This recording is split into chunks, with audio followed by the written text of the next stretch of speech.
And then the next time you say no, maybe this time you go to a 10 again of fear and insecurity because you said no to something you typically don't say no to. And then you do the inner work again and learn how to soothe yourself in a healthy way of what a woman who knows she's the prize would do, right? Knows that she's a goddess. We're dealing with the goddess mindset that I'm worthy of the very best. So I can't accept less than that, right? And then doing that inner work of when I'm triggered and scared because I said no to, lower standards and I feel uncomfortable with that, you do that inner work. And now maybe this time it went down to a 3. And so then you're like, oh my gosh, every time I feel uncomfortable, I now have practical tools that I can do within me that work and take the fear and anxiety and insecurity down significantly.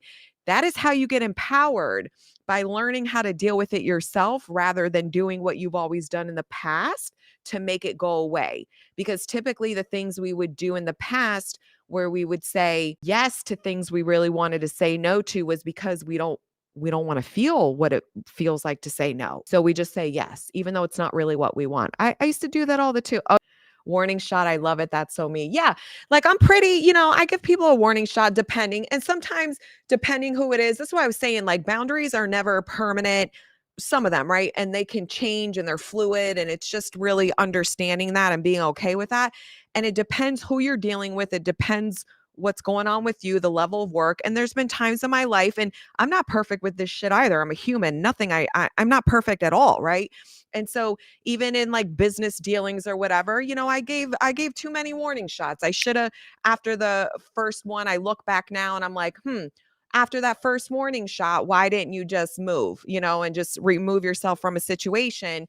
Instead, I let 2 or 3 warning shots, and I had to go through my own stuff and understand what was happening in me that I allowed that to even go on as long as I did, right? But I didn't beat myself up about it. I learned from it and it helped me grow and thrive, and I'm still getting what I wanted. So it didn't like I came out on top, but it's still, as you go through new experiences, there may be parts of you a little bit that you give too many warning shots or you're over explaining again. Okay, recognize it. Don't beat yourself up. Do the inner work and then take the action in the 3D that supports you not settling, that supports you having a goddess mindset, that supports you knowing that you're the prize. Right? We don't want to get stuck in why we did whatever we did in the past. It's recognize it. Okay, what can I do better next time that's better for me, that's aligned with me not settling, right? And then and that so this is what I believe, like, as we go through life and we have more experiences, we become wiser.